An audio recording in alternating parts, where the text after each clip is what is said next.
Komisi Pemberantasan Korupsi atau KPK telah melayangkan surat panggilan kedua terhadap Hasto Kristianto, Sekjen PDI Perjuangan yang tersangkut kasus suap pergantian antar waktu atau PAW yang melibatkan Harun Masiku. Panggilan pemeriksaan oleh KPK dijadwalkan hari ini, Senin 13 Januari 2025. Hasto diketahui sempat mangkir pada panggilan sebelumnya, namun kini Hasto menyebut akan mengikuti seluruh proses hukum yang berlaku dan sudah mempelajari hak serta kewajiban tersangka. Ya sudah, karena ini kan sudah persoalan cukup lama dan sesuai dengan komitmen saya akan taat sepenuhnya pada seluruh proses hukum yang berkeadilan. Ya, kami hormati terhadap seluruh proses yang ditujukan kepada saya. Saya punya kewajiban-kewajiban, bahkan saya juga sudah membaca hak-hak saya dalam status sebagai tersangka. Hak sebagai tersangka apa saja itu sudah saya pelajari dengan sebaik-baiknya. Jadi saya akan hormati seluruh proses, akan ikuti seluruh proses dengan penuh keyakinan, karena sejak awal kami tahu jalan yang ditempuh oleh PDI Perjuangan sejak PNI pada masa Bung Karno, PDI, Bu Mega hingga PDI Perjuangan memang jalan-jalan terjal yang harus dihadapi dengan keyakinan ideologis. Di sisi lain, Hasto juga mengajukan permohonan pra-peradilan atas penetapan dirinya sebagai tersangka. Pengadilan Negeri Jakarta Selatan telah menjadwalkan sidang perdana permohonan pra-peradilan Hasto pada 21 Januari 2025 mendatang. Gugatan pra-peradilan Hasto tertuang dalam laman resmi Sistem Informasi Pelayanan Perkara atau SIPP PN Jakarta Selatan yang telah diajukan sejak Jumat 10 Januari lalu. Sebelumnya, KPK juga sudah melakukan penggeledahan di 2 kediaman Hasto dan membawa sejumlah barang bukti. Akankah KPK segera menahan Hasto Kristianto setelah alat bukti terkumpul? Tim TV One mengabarkan. Ya, hari ini Sekjen PDIP akan dipanggil KPK dan seperti sebelumnya dia sudah menyatakan akan menghadiri dan pasti akan datang untuk ke KPK nih. Nah, apakah kedatangannya nanti ini akan disambut dengan penahanan? Itu akan menjadi pertanyaan kita bersama. Di studio sudah hadir Mas Yudi Purnomo, mantan penyidik KPK. Selamat pagi Mas Yudi. Pagi Mbak Andi, pagi Mas Hadi. Saya mau nanya, Anda sempat melakukan penyidikan di perkara ini nggak, Harun Masiku? Oh, enggak. Ronald ya? Ronald, teman kita. Teman juga, kenal yang ya? TWK juga. Oh, oke. Kemudian nanti kita juga akan terhubung dengan Pak Magdir Ismail, tim kuasa hukum Hasto Kristianto. Kita masih coba menghubungi. Selamat pagi Pak Magdir. Sudah tersambung ya Pak Magdir. Selamat pagi Pak, Assalamualaikum. Selamat pagi, terima kasih sudah diundang. Mohon maaf nggak sempat hadir. Terima kasih Bapak. Baik, tampaknya sudah rapi Pak Magdir. Apakah ini sudah siap untuk ke KPK Pak? Iya, kita memang rencana kita pagi ini kami akan ke KPK, kami akan hadir untuk menemui penyidik KPK dalam rangka pemeriksaan Mas Hasto. Rencana kami seperti itu. Oke, pukul berapa sedianya Hasto Kristianto dan tim hukumnya nanti akan hadir di KPK, Pak Magdir? Kita harapkan nanti sebelum kira-kira sebelum pukul 10 kita sudah tiba di sana gitu ya. Karena bagaimanapun juga kan beliau kan diundang itu untuk hadir pukul 10. Jadi saya minta maaf, makanya saya sampaikan kepada teman-teman bahwa saya akan bisa hadir di dalam acara kita ini melalui Zoom, karena bagaimanapun juga nanti mesti segera ke KPK. Begitu Arif Fadil. Betul. Ya, keberadaan Pak Magdir memang sangat melekat dengan Pak Hasto untuk khususnya hari ini. Apa persiapan yang disampaikan oleh tim hukum pada kliennya dalam hal ini adalah tersangka Hasto Kristianto untuk hari ini menjalani pemeriksaan? Apakah juga disisipkan untuk mengingatkan Pak bahwa pakaian ganti Pak ya, khawatir mungkin nggak bisa pulang gitu misalnya, atau seperti apa nih Pak Magdir? Saya percaya begini Arif, malah ya, bahwa tentang penahanan dan lain-lain itu kan mestinya digunakan sebagai opsi terakhir ya, karena bagaimanapun juga kan pengaturan mengenai penahanan ini kan sudah ada di dalam KUHP Kalau orang mau melarikan diri, orang mau menghilangkan barang bukti, orang mau mengulangi perbuatan. Nah, syarat objektif 3 hal ini menurut hemat kami itu tidak terpenuhi. Ya, sehingga menurut hemat kami berharap bahwa narasi atau penggiringan opini tangkap Hasto dan seterusnya ini yang kita mesti hentikan gitu loh ya. Karena kami juga melihat bahwa proses penetapan tersangka ini bermasalah. Ya, mulai dari persoalan ketika penetapan tersangka, saya kira kalau kita melihat ke belakang ya. Perkara ini jadi rame kan sejak akhir tahun. Sesudah pihak PDIP mengatakan melakukan pemecatan terhadap anggota keluarga dari Pak Jokowi. 3 hari kemudian kan menjadi tersangka beliau. Nah, ini yang kita tidak mau, dibangun narasi politik ya, mempertentangkan PDIP dengan pemerintah. Ya, sebab bagaimanapun juga kan yang kita harapkan bahwa pemerintahan ini akan berjalan dengan baik, oposisi dalam hal ini PDIP akan melakukan pengawasan yang terbaik terhadap pemerintah kita. Dan satu lagi saya kira yang cukup penting menurut hemat saya untuk saya sampaikan, bahwa mohon agar supaya kawan-kawan yang ex penyidik KPK ini membantu kami dalam mencoba mempersoalkan salah satu di antara yang sangat krusial menurut hemat kami, seperti yang digugat oleh beberapa mantan penyidik KPK mengenai soal kepemimpinan di KPK ini. Keabsahan mereka ini yang menurut hemat kami jauh lebih penting kita persoalkan daripada kita membangun narasi menahan Mas Hasto, ya. Karena bagaimanapun juga kalau narasi seperti ini yang kita bangun, ini akan menimbulkan ancaman dan ketakutan dari banyak pihak untuk kritis terhadap pihak-pihak tertentu. Karena apalagi misalnya kalau lembaga-lembaga penegak hukum dipengaruhi atau mereka hendak melakukan balas budi ya terhadap pejabat yang masa lalu. Saya kira ini tugas kita gitu loh. Ya. Saya kira itu yang harus kita kedepankan sekarang. Bukan membangun narasi tangkap tahan Hasto, nggak ada gunanya. Begitu Arif. Baik Pak Magdir. Ya, kita ke Mas Yudi. Ya. Mas Yudi, Pak Magdir menilai bahwa belum ada esensinya untuk dilakukan penahanan terhadap Pak Hasto. Lemah buktinya. Iya, bagaimana pengalaman Anda jika memang seorang tersangka sudah dipanggil untuk diperiksa statusnya sebagai tersangka, apakah ini sudah otomatis akan langsung ditahan atau ada pertimbangan-pertimbangan lain mungkin bagi KPK? Ya saya pikir saya sama Pak Magdir udah bukan ketemu pertama kali ya Pak ya. Pak Magdir itu udah sering lah kita bertemu ketika di KPK. Tentu Pak Magdir sudah mampu menganalisis lah hari ini akan ada apa ya. Apalagi pasalnya ini kan bukan terkait dengan pasal kerugian keuangan negara yang membutuhkan waktu dan perhitungan terkait kerugian keuangan negara ya.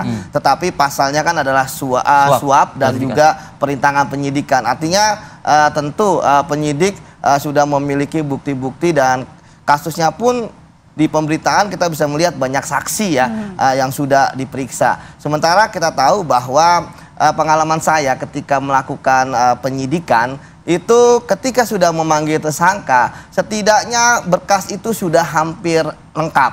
Kita tahu bahwa di KPK sistemnya itu kan ada penyidik, ada jaksa dan kita satu napas lah. Artinya ketika penyidik kemudian melakukan penahanan tentu sudah berkonsultasi juga dengan jaksanya. Apakah sudah bagaimana dengan perkembangan penyidikan yang mereka lakukan, apakah sudah siap dilimpah, kemudian targetnya berapa, rencana penyidikannya tinggal apa yang belum, seperti itu. Terkait dengan misalnya keterangan saksi, dokumen, alat bukti maupun barang bukti. Nah, jadi ketika misalnya kemarin Pak Hasto dipanggil minggu lalu, ketika ternyata Pak Hasto tidak hadir gitu ya. Ya saya pikir penyidik sebenarnya sudah mempunyai berbagai macam pertanyaan-pertanyaan lah yang kemudian untuk dikonfirmasi. Dan pertanyaan-pertanyaan yang sudah disiapkan penyidik kan tentu berdasarkan tadi keterangan-keterangan saksi, alat bukti maupun dokumen-dokumen yang mereka miliki. Artinya menurut saya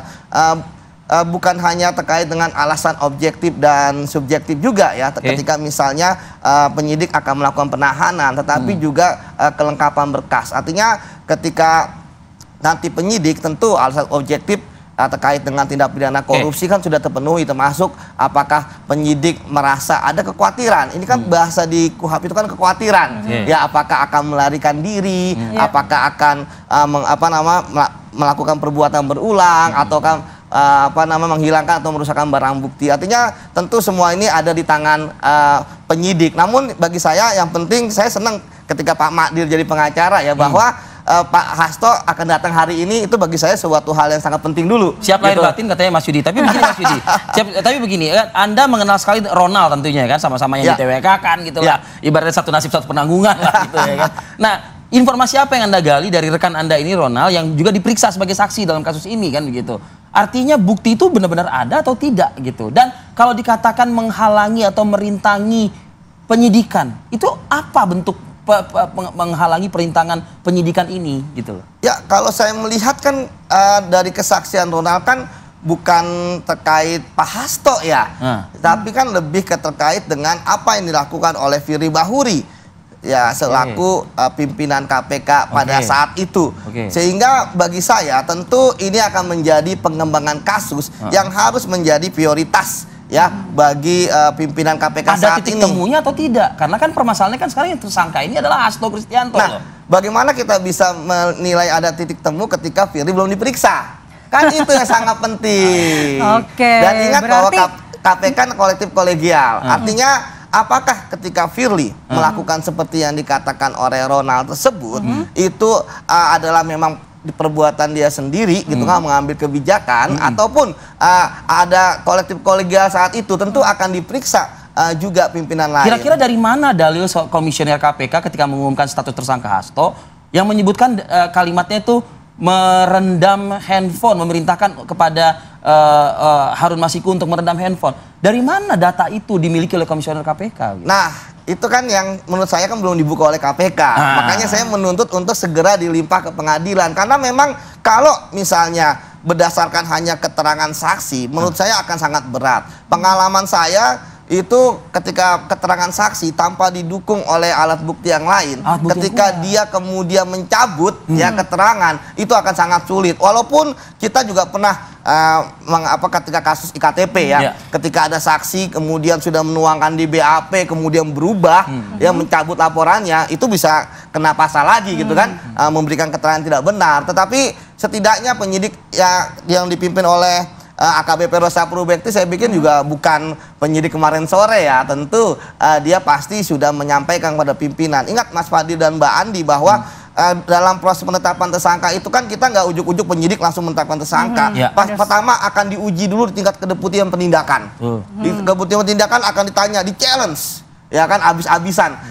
Kenapa harus disangka? Apa barang buktinya? Perbuatannya bagaimana? Apa alat bukti yang kemudian membuat dia menjadi tersangka? Kuatkah tidak keterangan tersebut? Layaknya kami berdua pagi ini betul. Saya merasa saya di BAP nih malah.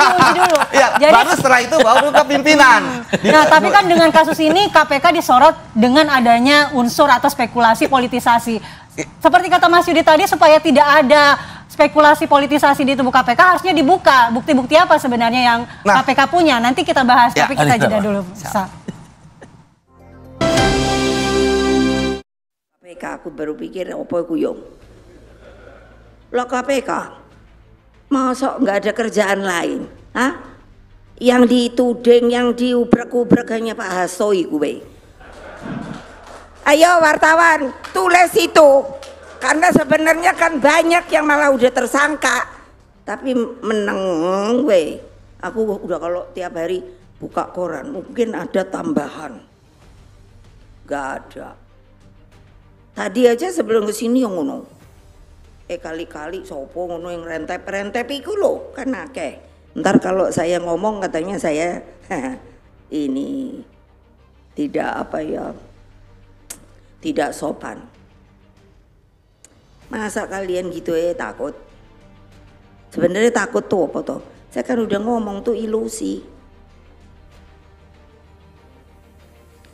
Hal ini saya tegaskan mengingat saat ini sepertinya kita menjadi bangsa yang mengambang, yaitu mudah terombang-ambing.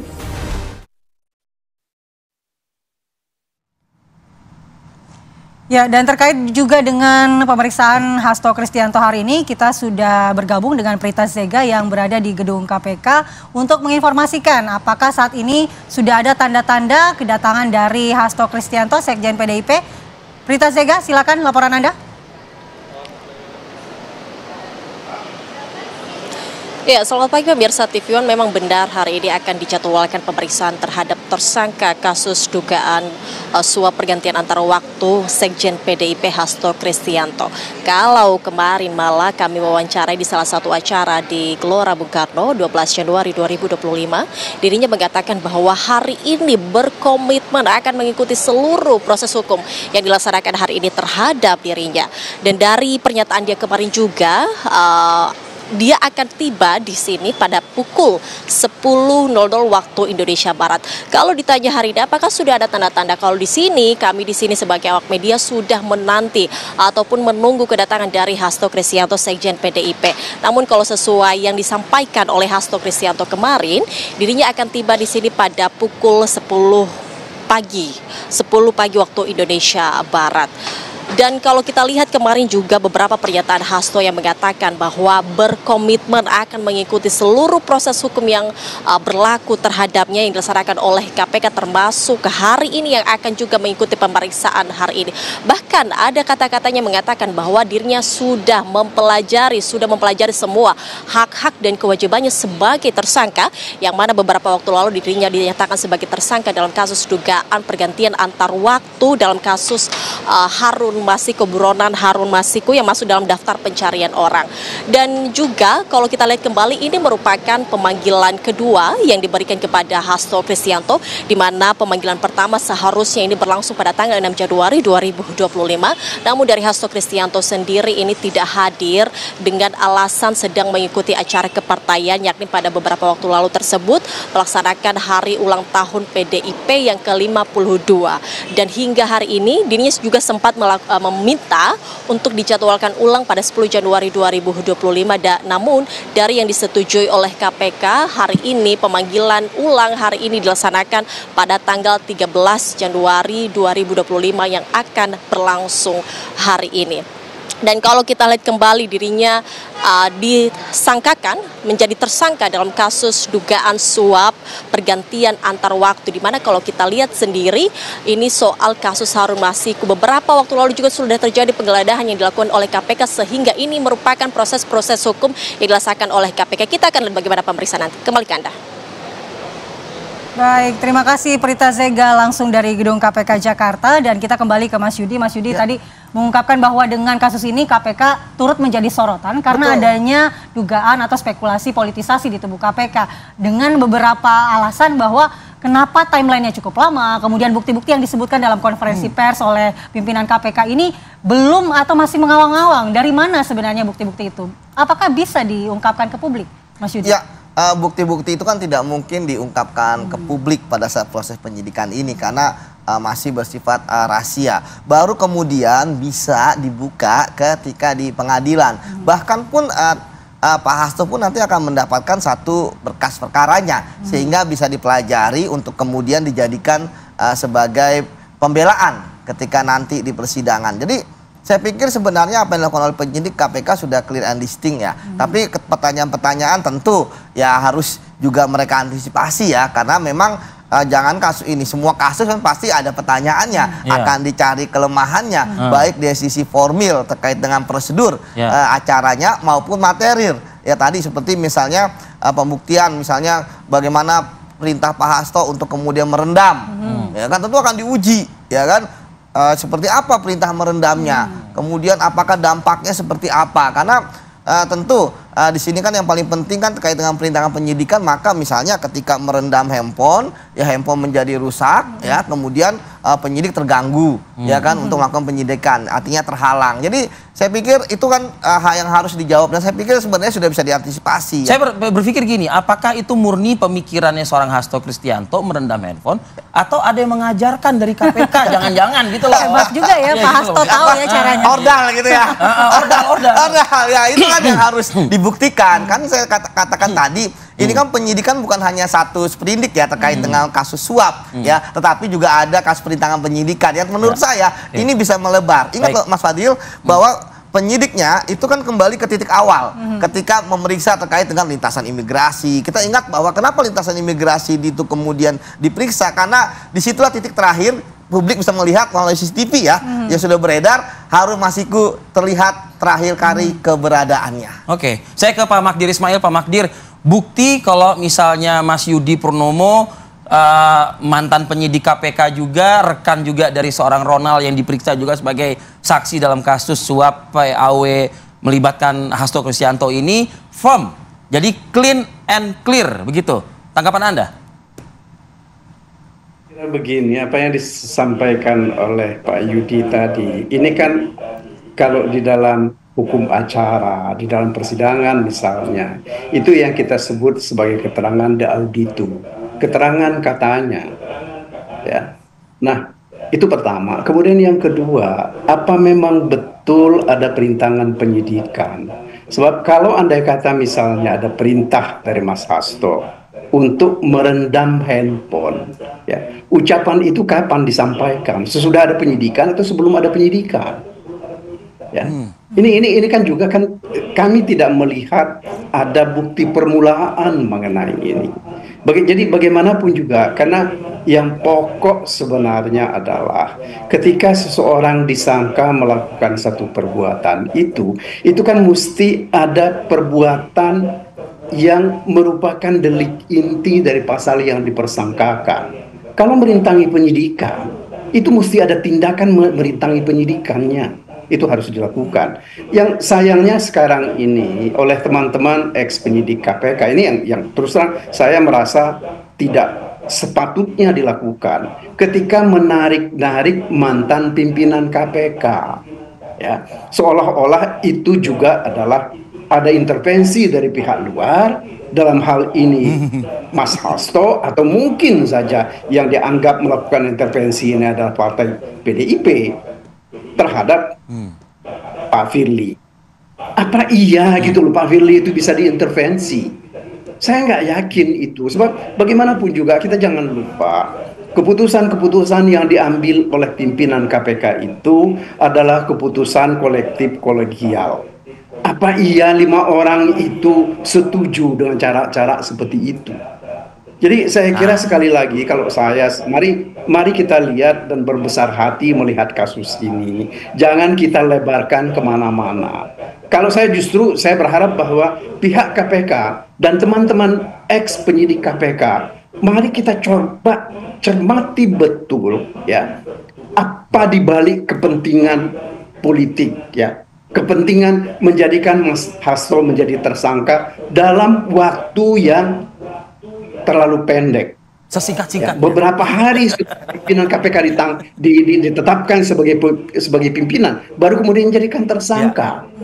Artinya kalau ada tuduhan bahwa pimpinan KPK yang lalu itu lalai, ini yang berbahaya menurut hemat saya. Kita mendegradasi apa yang sudah dilakukan oleh pimpinan KPK yang lalu. Sementara pimpinan KPK sekarang, saya kira Yudi dan teman-teman itu tahu betul bahwa mereka sudah mempersoalkan keabsahan mereka sebelum mereka dipilih. Ya. Nah, kenapa tidak ini yang kita persoalkan, gitu?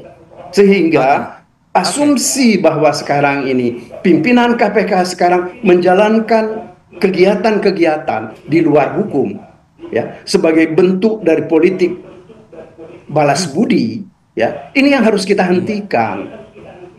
Sebab sekali lagi yang saya ingin sampaikan bahwa tidak ada kepentingan negara yang sangat mendesak dalam perkara ini. Ya.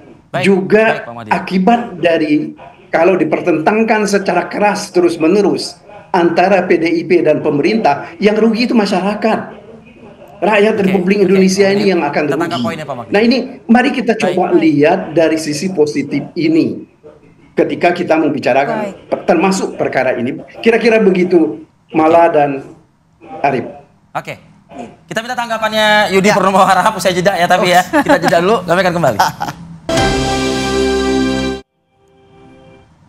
Ya, ingin langsung ke Mas Yudi Purnomo Harahap. Mas Yudi, tadi Pak Magdir mengatakan ini terlalu dipaksakan dan kental, syarat kental dengan unsur politiknya. Gitu. Ya. Jadi artinya semua bukti yang tadi Mas Yudi sampaikan sepertinya itu bisa terbantahkan lah begitu loh.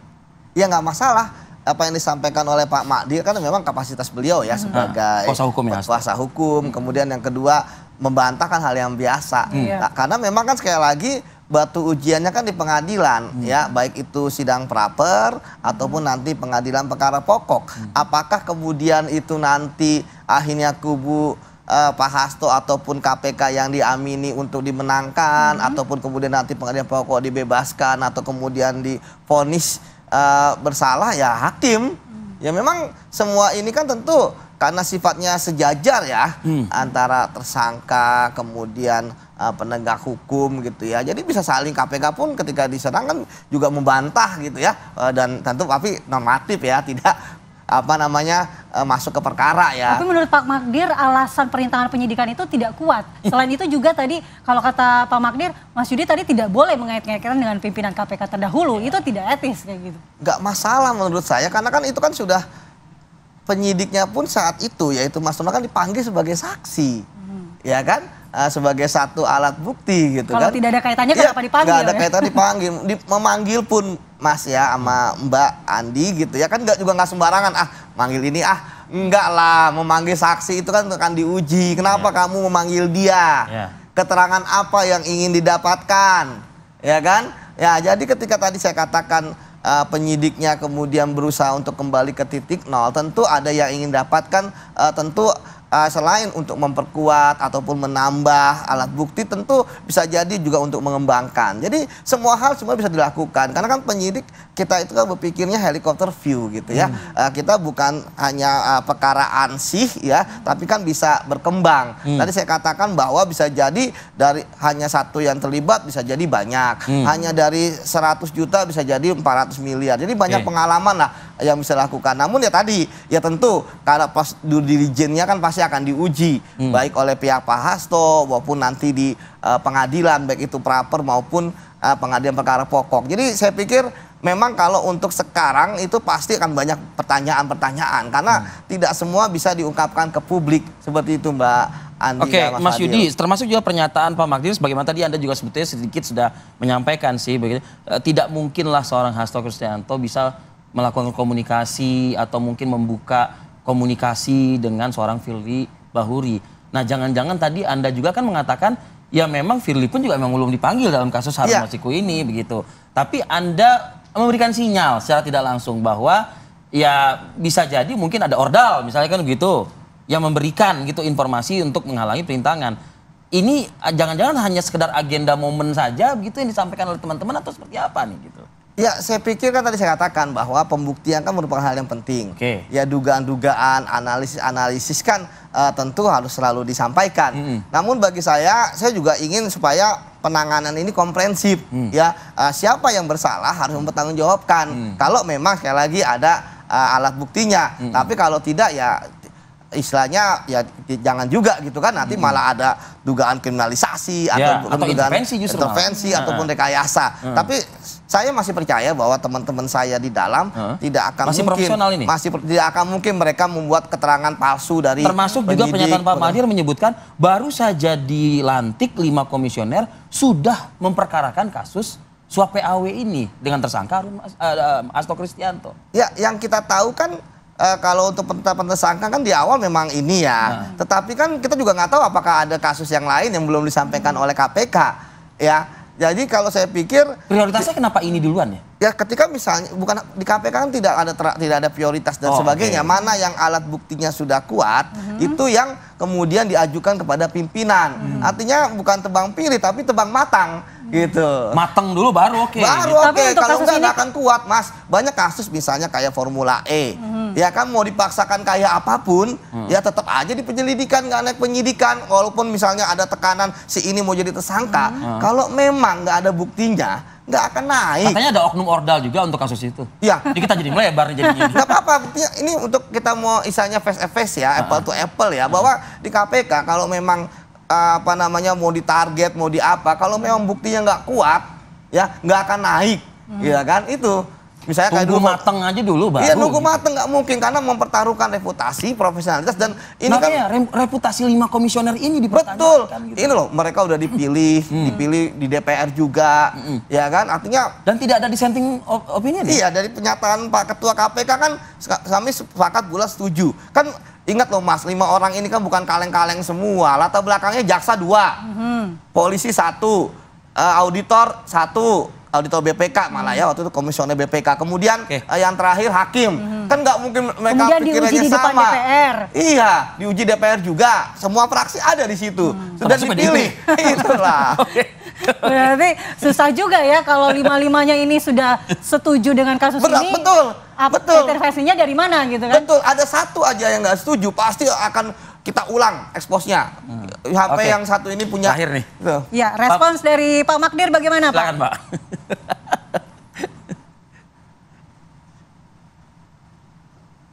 Ya, saya kira beginilah ya. Sekali lagi seperti saya sampaikan dari tadi, mari kita percayakan kepada KPK.